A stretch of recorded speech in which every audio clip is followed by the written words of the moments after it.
那時間你人嚟喎，你點知啊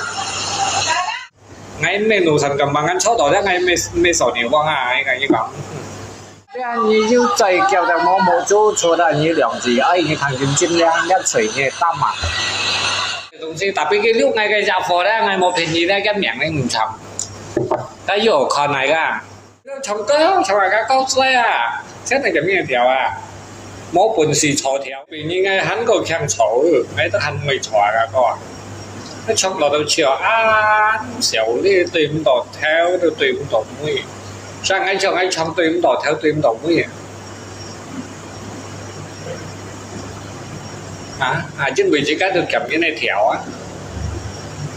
nhưng tao nắng kèm như này theo á bây giờ như cái theo hạt cá coi theo yêu á như thế theo kèm mua hạt cá coi theo với nhớ paling ini kemnya dia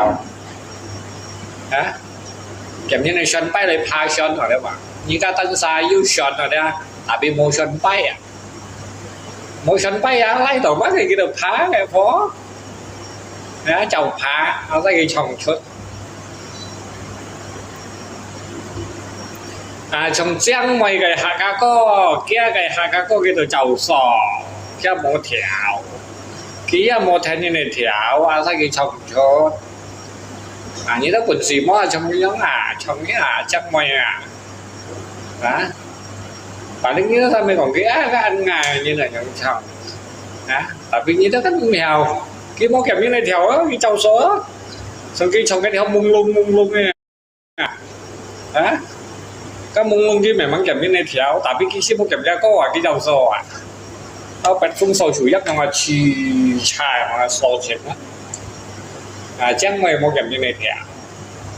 cái sò này thì là nhiều được cái đầu sò này không là ra ngay thằng cái họ thằng có thể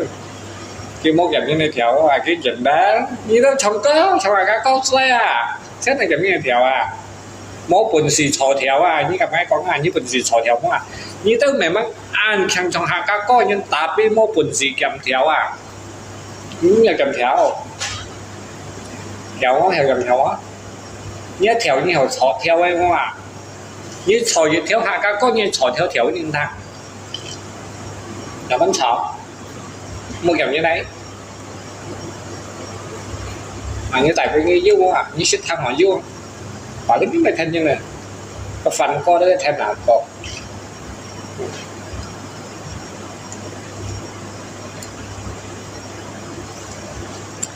được lót diễm sĩ ok thầy ngạc của những em mới còn nhắc nhang cái trong ấy rồi cái trong món cái trong ấy rồi tapi tao kinh bu những cái thằng ở cái sang ngày chín trên hình nào có một gì bây giờ cái Facebook tụi anh trong cái tao tụi anh trong ngày thằng ở cái sang ngày chín trên hình nào ngày một cái ngày mới tại bên nghe rồi mà ngày blog cái chỗ đó cái mới con nhà mình chỉ chọn như này chồng ấy hàng năm mình theo như chồng này cái dịch hạt thế nào của tả thì về cái ngã được thở mình tả như sổ điện phong mình tả như thế này ngay mình sổ điện phong như thằng nhân dân ngay mới cho giá sĩ của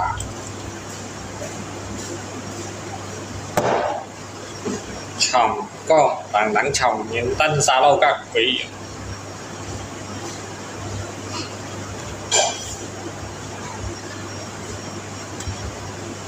này nasi banyak tidak habis nasi banyak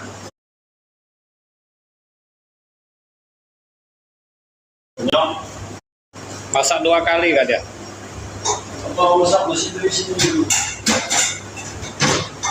tapi besok emosi itu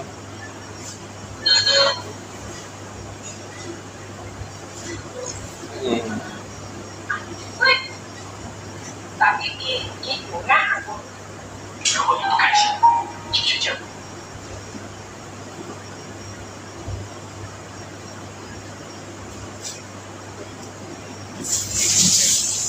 phản ánh chân trên cái tự nhiên trâu để ăn kiểu hát tí nhân lực kỳ la lo cái phản cái chạy cái dịch to cái phản mình chuyện dịch to 抽線藝啊，啱要出熱當啊，phần là出熱當係放嘅肉來，呢個地方係講熱話熱雜雞、熱雜豬，à từ熱多噴房，cái đó xăm nhỏ phó có phần thân ở dưới đâu có, vẫn sạch phú, đi, ngay gì tại thiệt ngay xây cột một chập đó. Ngay phân tải cái như ngay gì một chập đó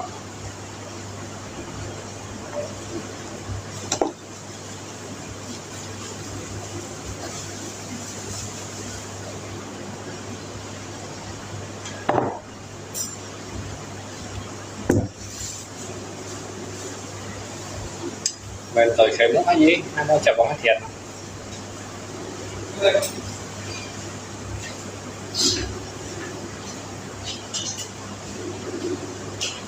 ồ sợi mua sợi rồi sư phụ hành yêu xe bé không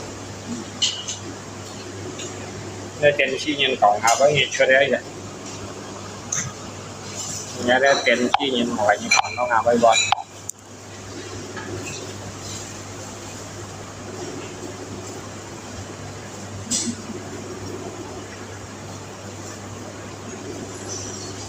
như thế này phần lách em mày còn khổ quay còn đang ngà quay tiền chi này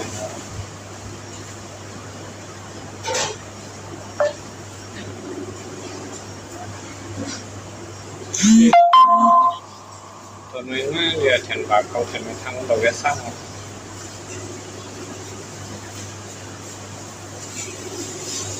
ra cái vậy thật đó chậm tôi sẽ mua chập tàu ngay thì hàng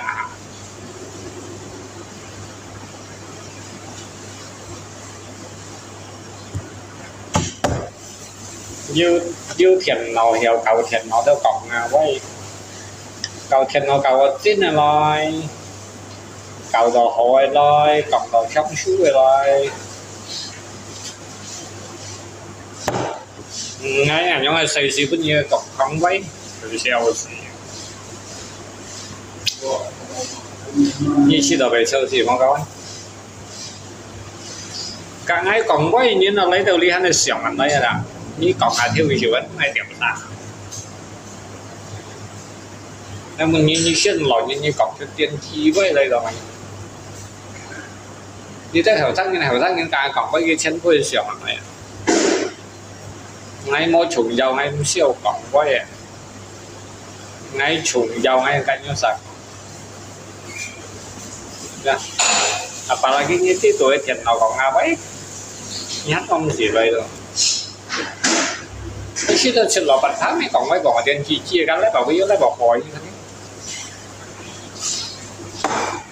với còn theo cụ sĩ với những cái thằng này là với câu bản như thế apalagi khi nó bong kẹo nhau cái tiền chi thủy chưa tiền chi thủy của chung rồi như chờ em muốn cái tiền chi thủy sẽ rồi còn cái tiền chi với kẹo có mà cái bảo đó ngay sự xong ngay cái đó sao còn xong cháu một thể ngoài thành như là ngay ngà chiêu như quần sự xong ngà lắm quá như quần sự xong như sao như cổng à cái này có nhìn có sự sao cô giờ là bần bần giờ nó ở xong thì là apa hah oke oh di sini oke kamu punya tangan sudah sembuh kan kamu jangan kelihatan sekarang di sana siapa yang potong bak siapa yang potong karyawan baru itu potong nggak dia bisa kan dia bisa potong nggak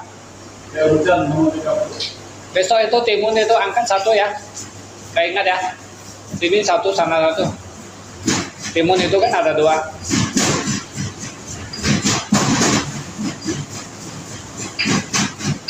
besok saya awal bangun sedikit timun itu saya potong kamu bawa aja semua itu dikangkat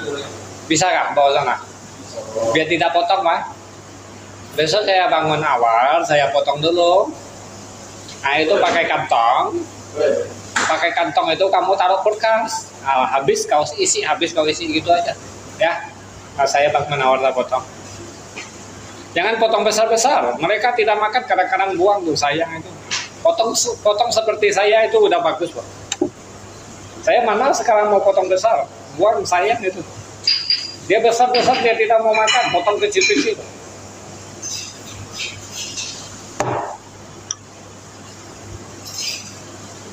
Cái điều cá như tao thải đại khuất đấy, liên thải điều cá như này chết dùng dần nhá. Như ấy yêu xăm phi cả cái xăm phi như này用chết lại thì đấy như thế ngày chết cho tao phi ngày chết liếu phi vậy. Đấy. Như chỉ theo điều cá ngay à đi sẽ bún xăm khay anh用trong chết đấy á. Giờ thì nhiều cái bún xăm phi ở cái gì đó. Như thế cái trang ở tao phần nó trang ở xì phần xăm phần gì. Thế là sao bún ngày mỏ bà đến tí. Cảm ơn nhé Valentine. Con ngày mỏ đó. Sò bạc chắn mấy người sò bạc chắn.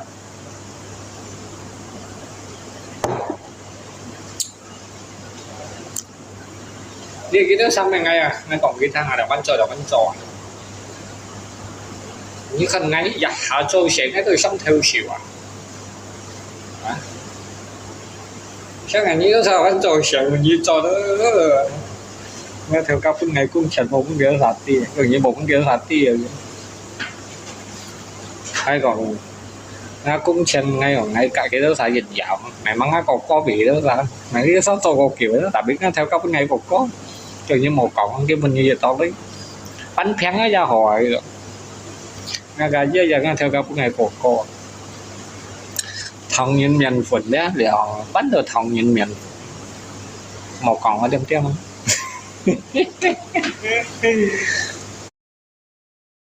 cái hào lót ra cô theo các thầy như một cọc cái môn như vậy tao lấy gặp cái như đó sao nhìn dọn xíu họ tôi sẽ đúng xí rồi đó lượng bánh nó theo rồi đó nhiều phò tỏ lại tôi chúng nó theo nhiều phò tỏ lại đó cái đó hạ kéo đó thầy pin bu xỉa sẽ xin cái một ngày giờ tao lên hàng ngá cái chứ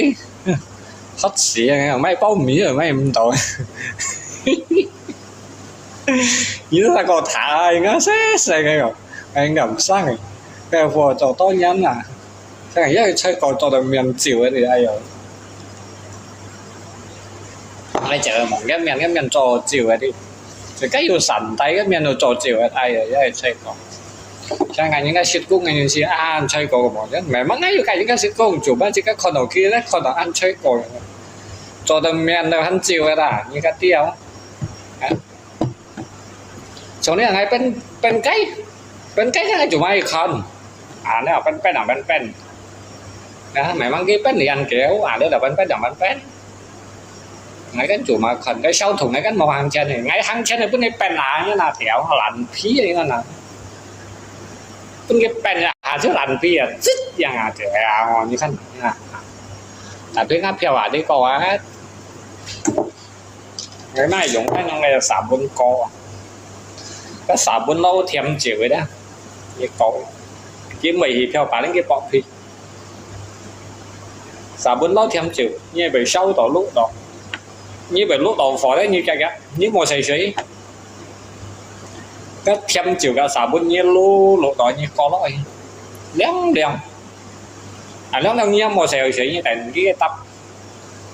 dưới lòng nhất nhau đấy cái thành bọt phi thành chả cái để đi cái phèo ở đó cũng cái tả ta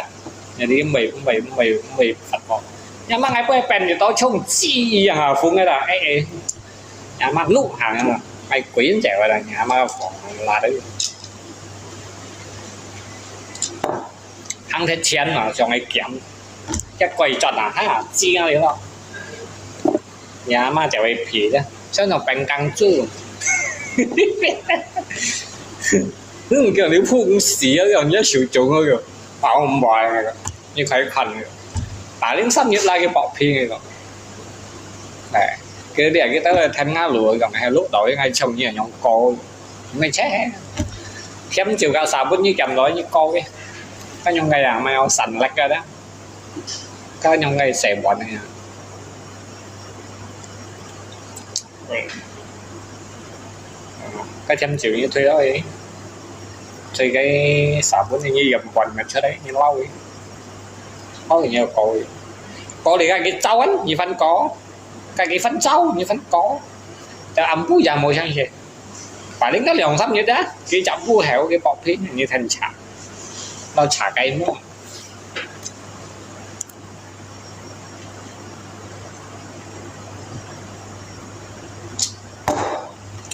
kia cái hầm nổi cái rõ đó hắn như dịch khai phò phiêu phi dòng phò phiêu phi dòng đó ngày một phiền gì đó biểu sao nó những cái họ mày không phò phiêu phi dòng nó những cái hiệp phiêu nhau đó ca một nhất độ tao cho sắm phù mô bệnh cái nhất độ cho sắm phù mô bệnh giờ đi là sắp đến nhất độ là sắp đó giờ đi đó thì nó là sắp cái mô xèo sao bên mình đó thì nó phò phiêu phi dòng cái truy cây chi mong bài xe ngay xí một còn những thằng mà lý à xí chỉ có xe siêu xếp hàng tận còn những thằng đây cho ăn quay cho thành ra là ngay xếp với水ngay còn nó ra như thế là khỏi chỉ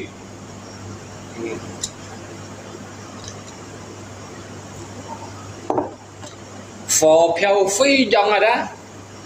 cái trùng treo lùi như thế cái trùng treo này tả định há yếu tả trùng treo á dừng lùi dừng ra có hai cái lùi cái dịch bàn này đó cái lùi đó như này tỏi kính chụp dinh cái dinh như này xin lỗi cái dinh như này xin lỗi đó nhá phổ phiêu phi dòng này đó ở đi po này đó như coi cái cháu lì như phát con cái nhông cái dinh nó như này khẹp bệnh kia mỗi cái tiền nào cũng nghe ngặt như cầm ở xe một tụt gì á như dùng các cây mó như sợi sải cái như chia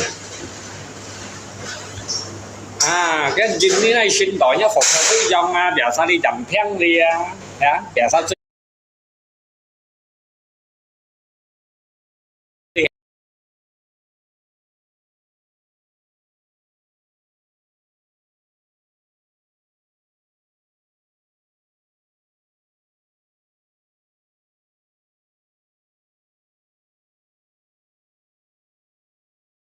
xây sau như này bố gì chứ đi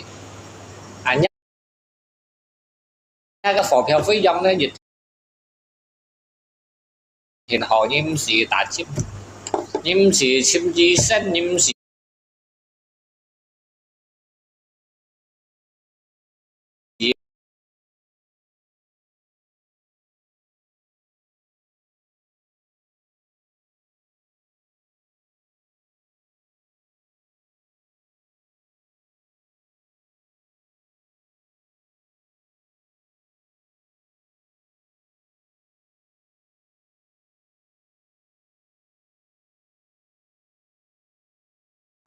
chúng treo lùi ấy yếu sắp treo gì có kẹp sắp treo cái tôi treo mà dùng thế sắp treo có kẹp cái dinh chuyện trong kẹp phổ phiêu phi dòng còn ai bây giờ trong lẽ như là bà lưu ý lại lo yếu tố gì được bà đã kêu nhiều các còn các môi ở môi xe sống thao lo yếu tố của máy xẻo đi nhiều chân bọn cái sang cái các cái chỉ xuất măng ngắn đến con nào chỉ các cái trong sầu như xẻo đi mỗi tháng ngày con nào chỉ mà phải với nó dữ lo rồi mà cái cung cái phô cái thầy cái đi ở sai cái sân cái xẻo lo thì dù được tụi ai rồi cái sang nó chạy khăn dữ con nào trong sầu ấy vậy gì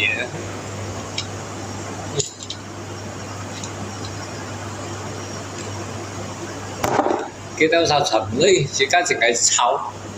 chỉ các cái công ty mà kẻ ship thời đến thân đó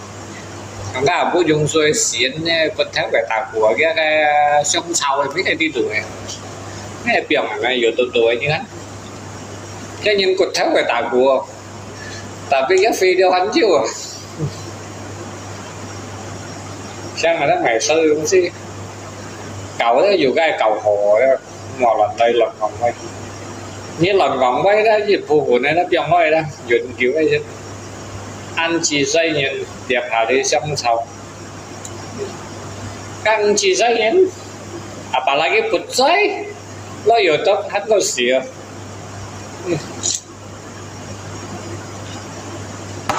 nhà mà ngồi ngay sổ nhiều hoang à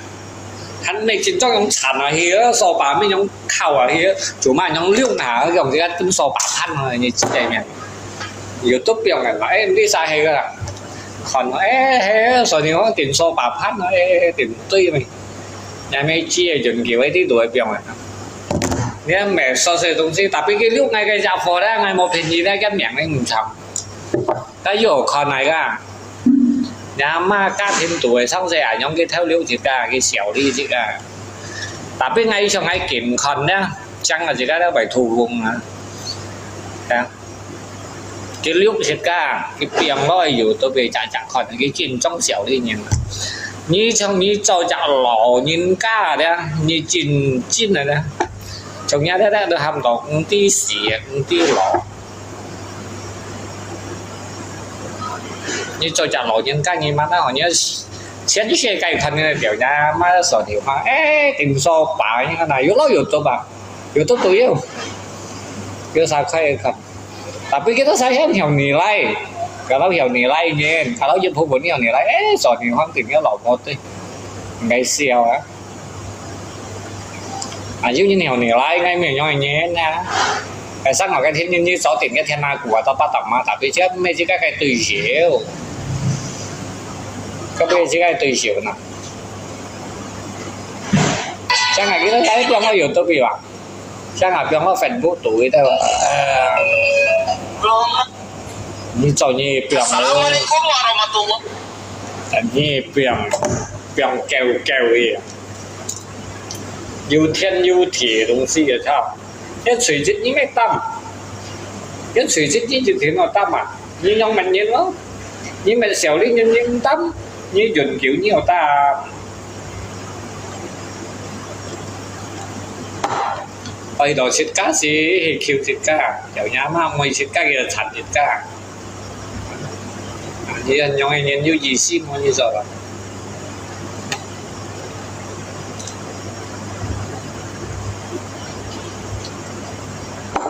Hôm đó ngày mới nay xẻo kìa các bạn ngày mới nay nó kìa đó như nhóm xẻo lý ngay dưới dịch nhiệt ấy, như đó phải ngoài khó ngay con nhá hàng thủ hàng đều bảo vệ cái xỉu đã trong chẳng leo các cái thì cái xẻo lý ngay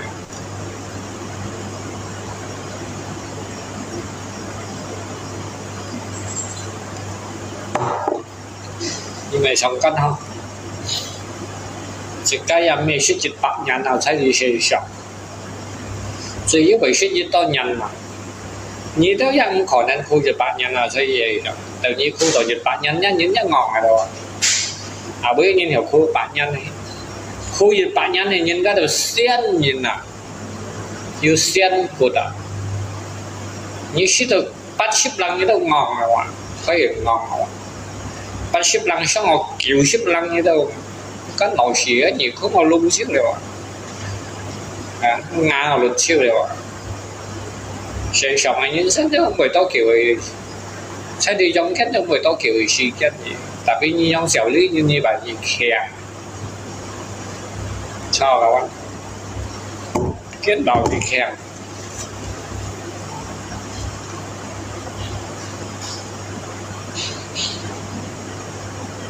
cái mình xịt cá người ta sử dụng là sử cái bao xẻo đi xịt cá như họ mò như cho chặt phân thôi như là bảo là cái như cho chặt mé như bay xin bay ở dưới ngon sọt này ngay đây ai một gì chưa như bay má cây như từ xì hạt mà chẳng nhá nhau nhìn ngay cầm còn chẳng nhá trong này sim con như bay má cây sáng hiện đây như nó bay đầu mò nhưng người ta sim con siêu phân heo rồi như nào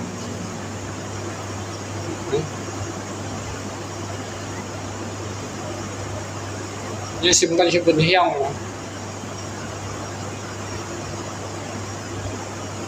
cách khéo rồi những sim con một heo cái theo dạng xịt cao đó nếu hầm đầu máy chinh con lót đầu ngà con chuột một khá tủ những cái thế này leo như vô dụng mà mới còn ngáy 叫老公aja kita撩钱啊kita kan còn叫老公死啦padahal叫老公生媽媽就生嘅㗎係咪明không thấy anh kia tới điều hay mày miếng không lão bố chi à tapi yang gì ngay á bố chi số lão sư cộng cái như nào học lão bố chi số cái như nào truyền trong học là một cái này chiều có ai chính trị là cả chiều có ai chính trị là kiểu gì ngay á bác sang á lão sư cộng ngay trong những lò mạnh tan rồi đó kiểu gì ngay tapi mau pian á cho nhau chỉ còn nhau nhau á ngồi tàu xuống mấy còn bụi trong á thì nó đi chuối khác hay chứ tàu nhiều mà đi cái bụi dạng ai còn chỗ đấy ngay còn cái video ấy chỉ cái đoạn ấy sau rồi nhà mẹ chia mà khá là dễ chụp chung rồi nhỉ nó ba sĩ hàng ngày món này thì bên gì đấy cộng nào tapi ngay còn nó ngay yếu chiều ngay cộng không ạ ngay xí xíu lụt bà căn nào chỗ nào bên saya kịp ngày sau đó nhưng có gì còn nhưng phân phản phun nữa là đấy cái này sao mày nó phản phun mấy nó ăn chim nó ăn kiểu ở đây gì như sáng ngày mày còn mấy sáng ngày tao mày yes nhé tâm hai chèo đi ngay mày cầu này à sao ngày bây giờ mày còn như bà đồng á đấy như bà đồng á đấy kho tung chòi mà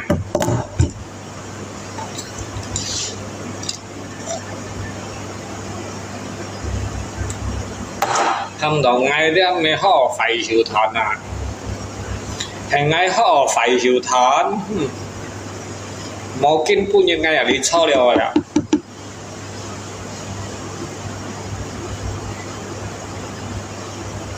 để xong thì xong cho những cái giáo ấy rồi để phát còn ngay bởi mua giáo ấy nhau phá ngày mua đi cho là ngay cái về màu xanh cầm bằng anh số độ mua à cậu á ngay cả như cậu á nhưng xử lý ngay á dịch thiến là màu xanh cầm bằng anh số độ à như thế tên màu xanh cầm bằng anh số độ như mấy tiêu kelas KKP à vậy kasus kelas KKP à có xỉu vậy đang bằng nuôi sinh cầm bằng anh số đó nhà mấy ngày mua sầu nhận ngay giáo ấy trong một ngày anh thầy anh còn á ngay mấy nuôi sinh cầm bằng anh số đó ngay mấy sầu nhiều con à ngay như còn chính chi này ngay sản phẩm như chính chính trong yếu tố rồi nào bây giờ sầu ngay sầu nhận là chính chi này chỉ các anh bây giờ cho theo thiết này như gì à chỉ cái yếu sầu ngay sầu nhận chỉ các anh bây giờ theo thiết này như gì vậy nhà mấy ngày sầu tận ấy còn à chính trong nuôi sinh cầm bằng anh số đó cái bu như là đèn xí à đèn như gì à完全你错啊！我跟你讲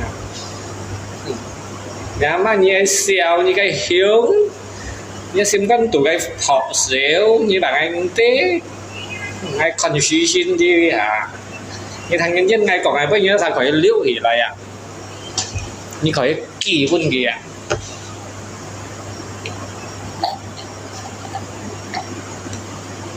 nhân生的东西就是还得高需呀。你没是100年，没是200年啊，没是300年啊，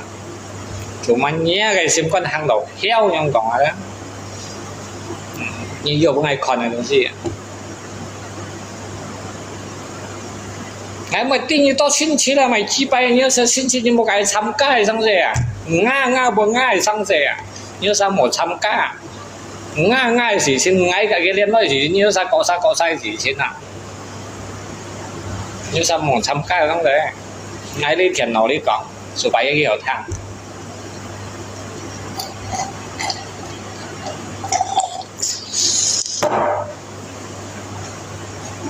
như sao nó comment đấy bagus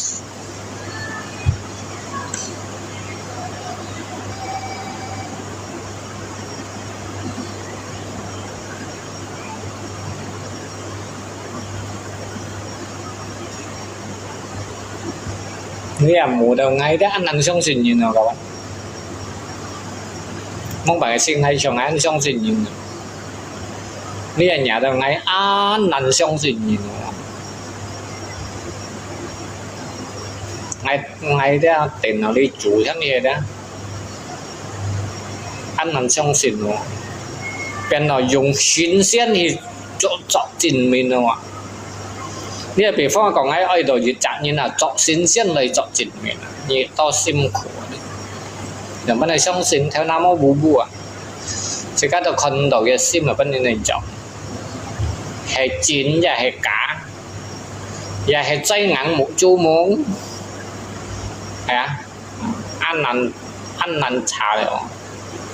còn phát theo theo lọ các phát theo theo lòi với như mang ở đây còn rất nhiều giả ai cái xí kiến nó hắn ăn chong là mình còn không còn phát theo theo lọ đây giống như cái phân phát theo theo lọ chi bay cái còn dây bay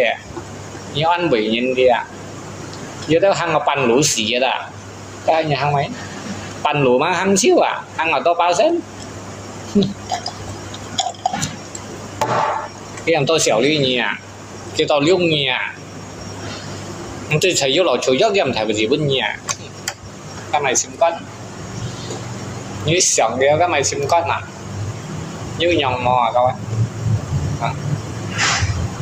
apalagi jika các đại chúng như chặt những cái số tỏ như nằm đầu nga liền xì như thằng trên trên như dịch vụ khác như tao nằm đầu nga liền xì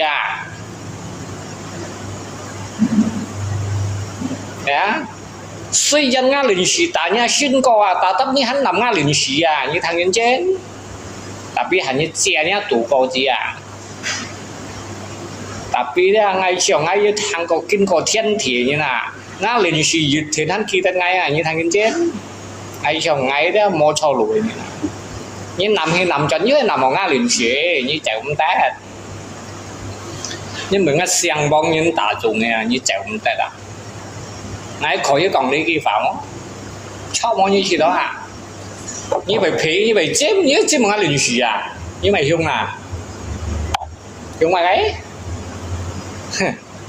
ai yo đây là sao sáng này quần xì ta bảy miền đó mà quần xì bảy miền giật hại gặp chém nó một xong ăn lớp xẻo đi ngay yes nè xì ra nó xăm như ha nha xong này xẻo đi ngay xong rồi một quần xì bảy nha chi bảy miền như là màu sangนี่ปุ่นสีไปเนี่ยจะชี้ไปเนี่ยเนี่ยช่องเนี่ยขออยู่ช่องช่องไอ้เก่าเลยไงงั้นแหละมันก็nhiều lầnช่องđó dạ vângช่องไอ้dạ bát một chiều đi ngayงั้นแล้วพิมพ์cáiช่องไอ้做十八圖嘅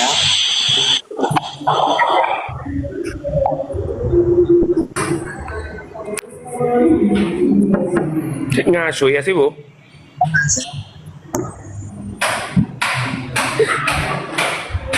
Nga水phải chứ phải thật đấy bạn nói các nghe làm kẹo gần nhất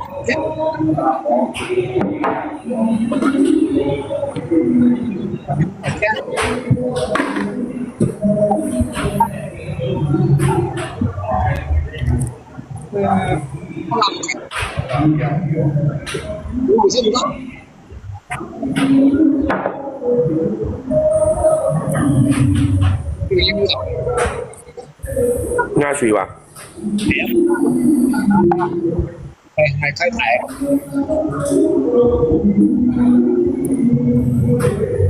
冇俾人睇師傅cái chân này phải tiêu ok nhưng mà này sẽ của chuyện nghe như tao đang tầm ngay tầm đây này冇肯啊做工啊做因為做工啊thằng ấy còn với như chỉ là phải cái còn cho còn với tàu tạm ở cái cửa đảo cũng thấy ai sẽ còn ngang 嘿嘿嘿，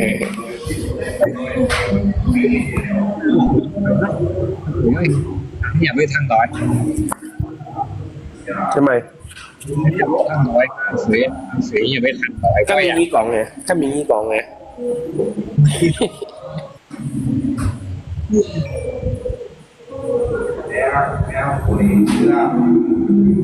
特別嗰啲都唔係硬硬， เอาไว้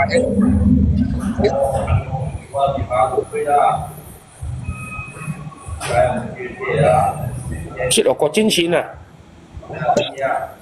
ทำยังไงที่ได้งาน水係話要行切上邊唔會，切上邊唔會。 ผู้ขายไปจิ้มจองกาแล้วไงผมมาชิ้นงาน水嘅啦係話你今日冇做工啊？我呢邊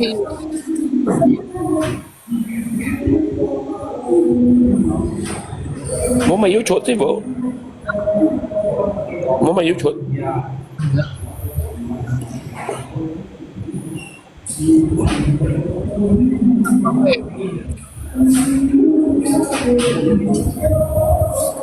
có bất kỳ Băng cung nào? bất kỳ nghèo đó Nó có sắt thau nào咩? Tụi máu của mình ô.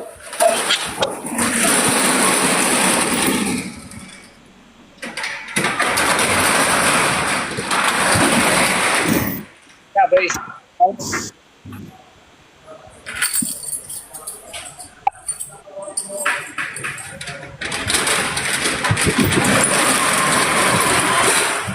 nhưng mà cái sang anh sầu nhiều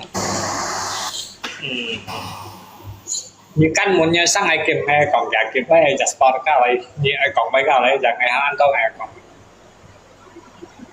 sáng ngày như thì想cái cao anh ngay còn chưa thấy bao nhiêu chiều hè mùa như bị xa như bị chim như bị chim nó ngã lửng xì đó à sáng ngày như cho chọn lọ nhân nhất nói xì với quen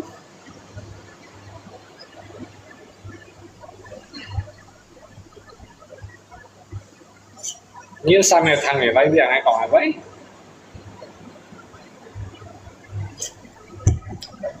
nhắm mắt là hãy connect video đó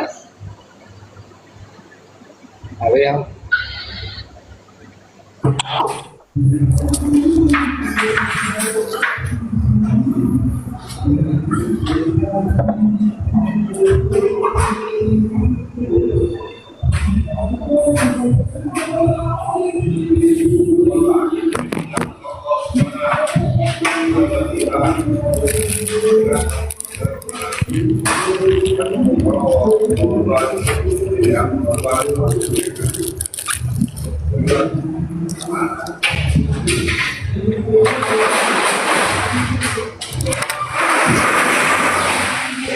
hay à ok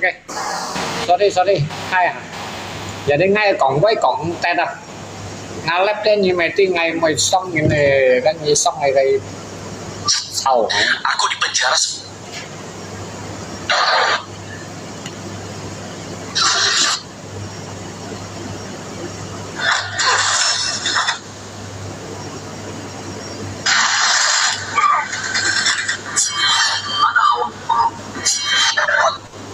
teringat bagaimana ibunya dulu melindungi.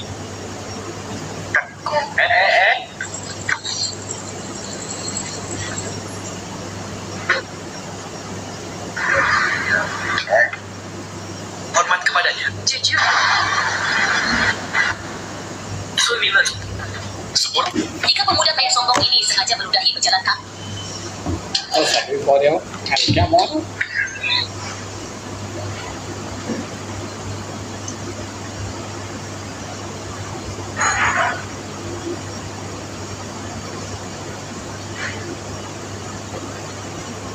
mai xong à sau như nào mai xong lên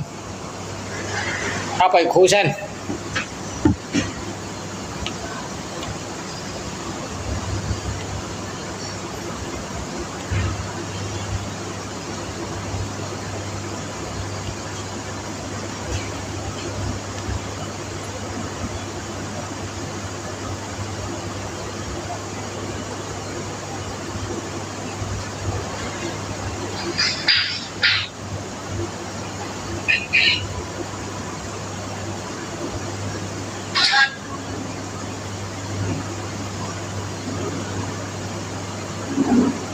ได้ไหม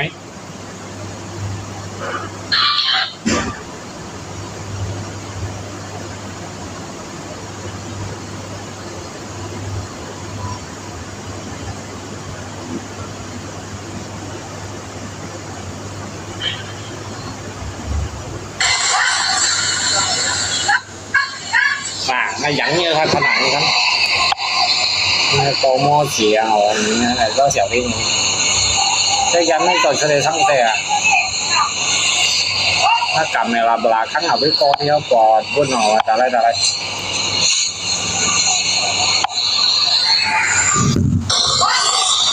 phải nào cứu làm thế à nó xí gắn đấy chẳng hay hả nghe tiền chi à à đó là ngay cũng tí bán tiền rồi ngay nhà đó mà chơi ở cái tiền rồi ngay xí tí mà cái à phải vậy chứ gắn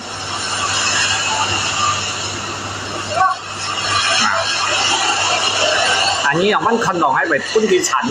bị chặn à bị cái khăn cái tiểu hay xin cái chuyện đó anh ấy muốn nhiều bị xí cái chặn này bị xí là như cái phần nhiều phần chip này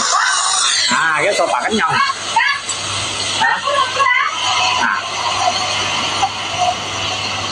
đấy xin chấm đấy đi dặn này hoàn như hay tiền chi mà nào là nhóm hay sáng gì này chẳng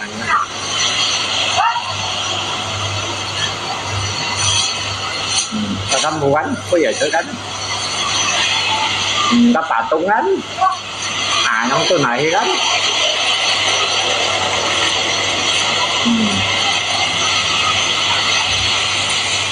như dần kiểu lý tí tuổi như thân đấy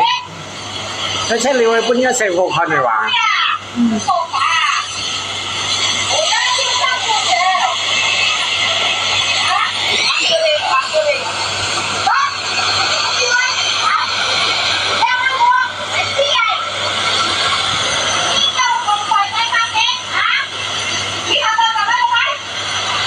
rồi thôi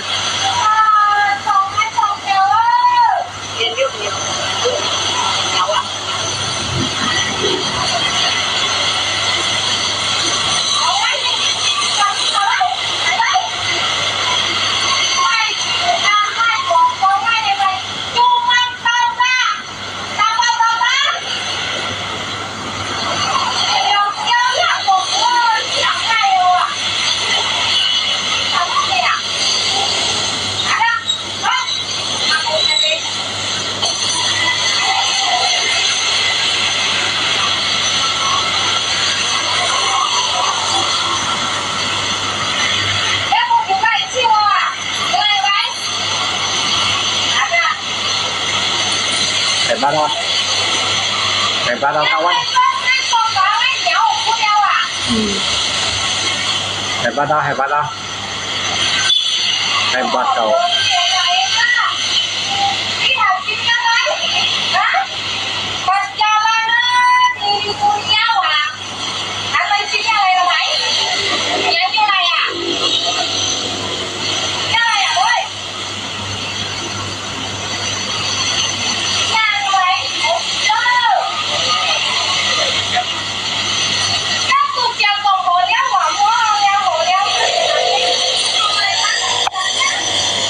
mày nó hai bảy nó chẳng hạt đó mày chẳng mày cháy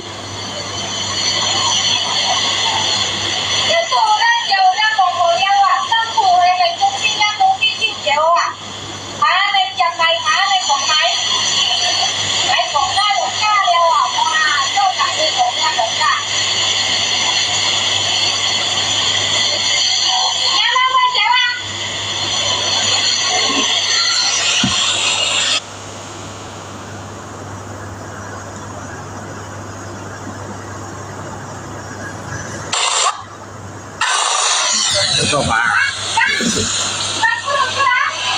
tapi dia nggak mau kan tapi nggak mau nyikat sana ya apa ta mày sao thế bố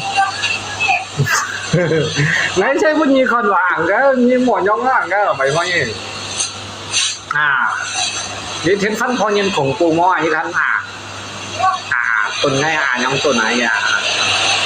nó sổ bà cái mấy tuần chán cái tuần tốt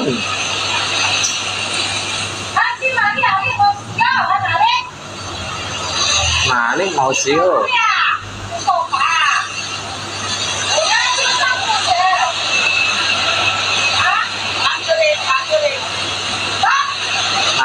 này sang như thằng em này sang cái thảo em này sang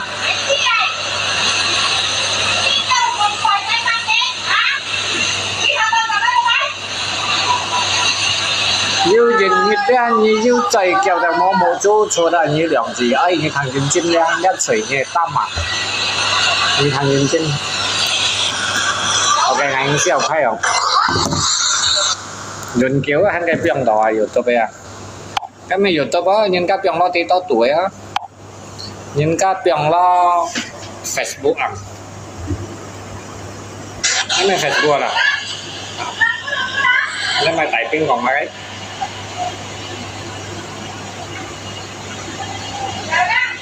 siap 7 keturunan siap 7 keturunan Jan Bongo kena usir baju dilempar kena sapu lagi lenda kali sonyon kalau memang nggak cocok lagi bisa bye-bye lah jangan bermantabat seorang lelaki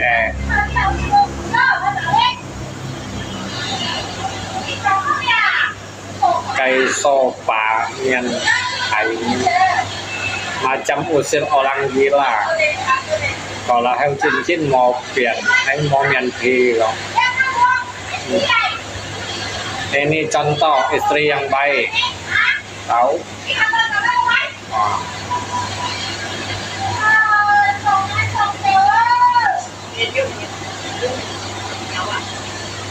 buka sejarah baru terhina kau selama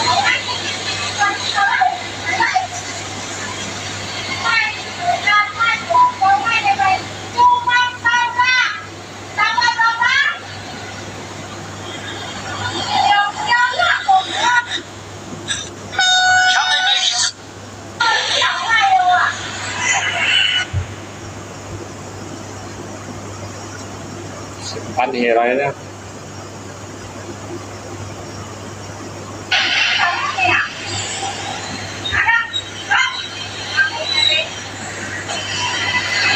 anh sẽ simpan không có ngay simpan rồi có sang cái này cứ phải thấy các người nhiều ngay như không như nhắm hay là không phải như mọi người cái này mang những cái mà cái không muốn ở trong nó nhiều tập tuổi hai cái nhiều tập hai trong nó gần thiếu nhiều không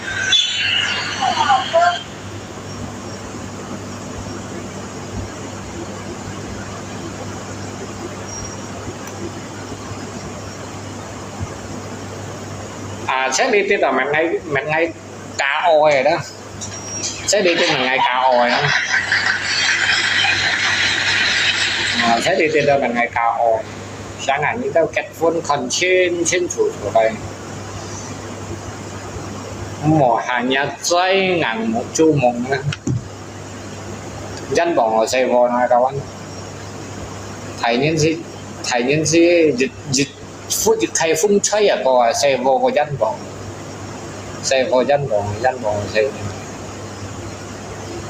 Sài nhân tâm thì bác gầy dân bỏ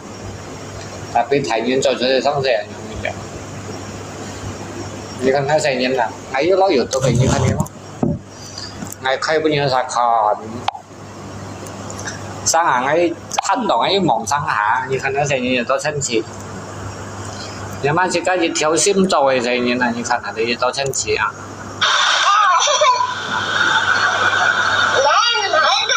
nó sẽ như sang chín thì như nào nó sẽ kim thu à nó xin tiền thầy ở đi à theo nam mô chiều chiều chồng ngày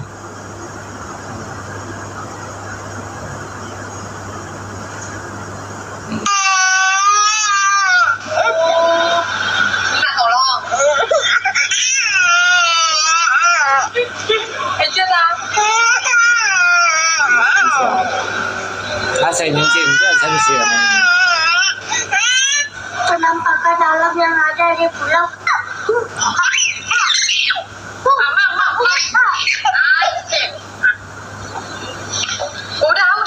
Udah muanya.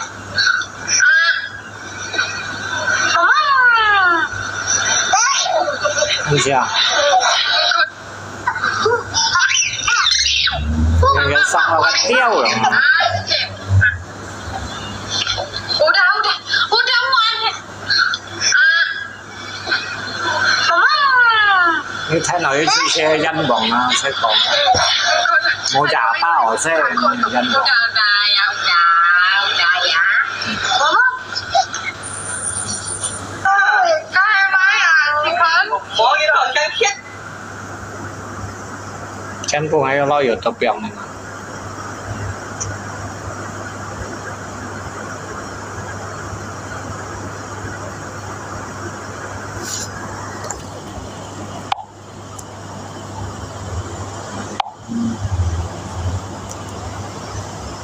nhưng cái này chân chỉ có cái quán nào ngày xưa yêu chân thì như nó như sao mà còn ai mua chân ngày chuyện trong yêu chân thì ngày xưa yêu này thì yêu chân trùng như thế này cái gì làm một cái thủng kìa ở trong lều cầu ngày cuối quán ăn mà chẳng đặc biệt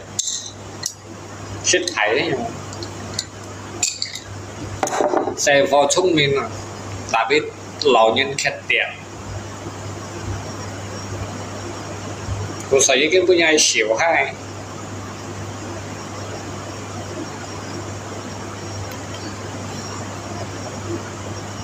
nghe xe vào gì đó xem gì tao lên thì cái hàng tốt nhất mày sao là ba tay nhất thì ba tay nhất kiểu cái nhất đâu mày sao làm đây là một chuyện hàng trèo đó tại kiến bữa nay một phần bỏ à đây mà cái gió như trong đây thì như này xì đeo chết xíp mà như gần các bạn kinh đi chung à với loài đồng gì à khi bà nói cái ở bên không đuổi bao à chưa đây đó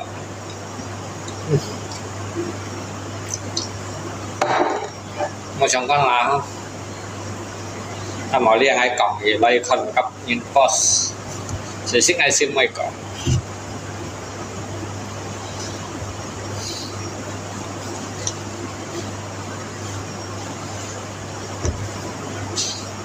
thằng gỡ như chân mình mang ăn gỡ ngay sẽ hẳn nha con nhiều cái YouTube đi là con ngay xây như này hẳn nha cái YouTube đi thì tụi biểu đó xây dựng ngay HP 7 mô hết đó tapi ngay YouTube ngay thì ngay tao xỉ kiểu ngay được nhiều con sẽ hẳn nha cái đi tụi thành đổi nó chân xe với mày biến sao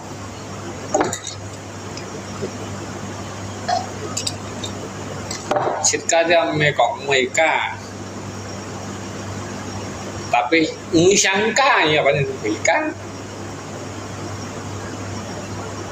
rồi dịch chẳng những cái sang cá như em siêu bị cá đều apalagi cho cha nắm chỉ những cái hẻo mấy tuổi sẽ lắm vô léo chủ phần shit đéo cái gì phải biến chọn khấn chọn vào ai muốn nhiều à dù gì xí mà chỉ có cho cha nắm chỉ những sẽ xăm phù à sẽ ông ai xỉu bất đâu cái sự bất đắc những cái phân phối những rồi giống sẽ đó chỉ có thiên bèn dần chọn mong mù mày à thiên bèn dần chọn là chim lưới à nhà mà sẽ có những chỉ cái sẽ là xăm phù những chỉ sẽ như xả chứ từ chỉ có tiền nó chọn khuyên nhưng xả chiếu ra làm gì cái sống chứ ngày xả chiếu được cái chuyện nó ngày tí ngày xả chiếu được cái chuyện ngày chiếu tí ngày xả chiếu được cái tú đầu nhau东西都xả chiếu được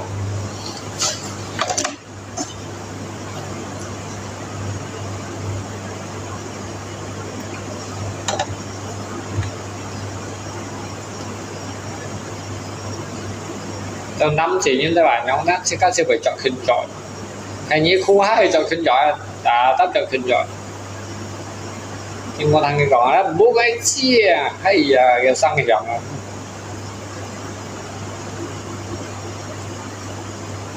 mà phải theo chuyện to là cái sao nói được tôi về à tôi thằng kia sao nói được tôi về cái YouTube cái ai thì đều như vậy như khách hàng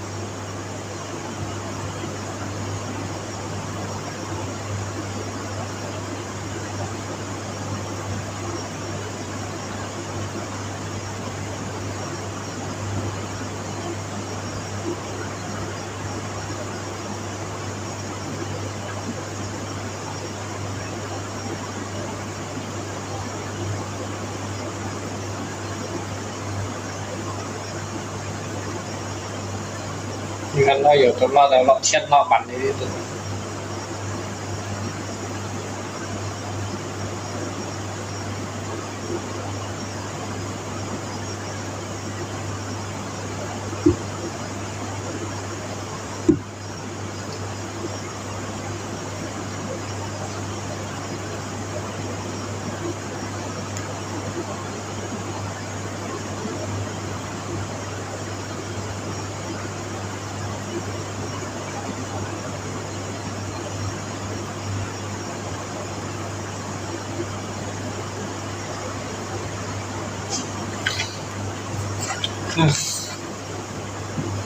ไม่想到他很混，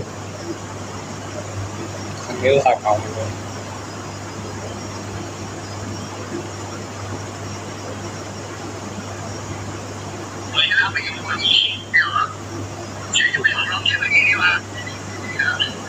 就是嗰個，然後收咗切咗間涼台啊，已經啊。你做切海身涼台啊，打啲ngay多點咁4點咧，4點咧切落嚟，4點切到5點，5點bên là cái bên là 7點咪là好咪超出9點mà khai món ăn phải mua một chút saoไม่想跟想太多个就要不通过来。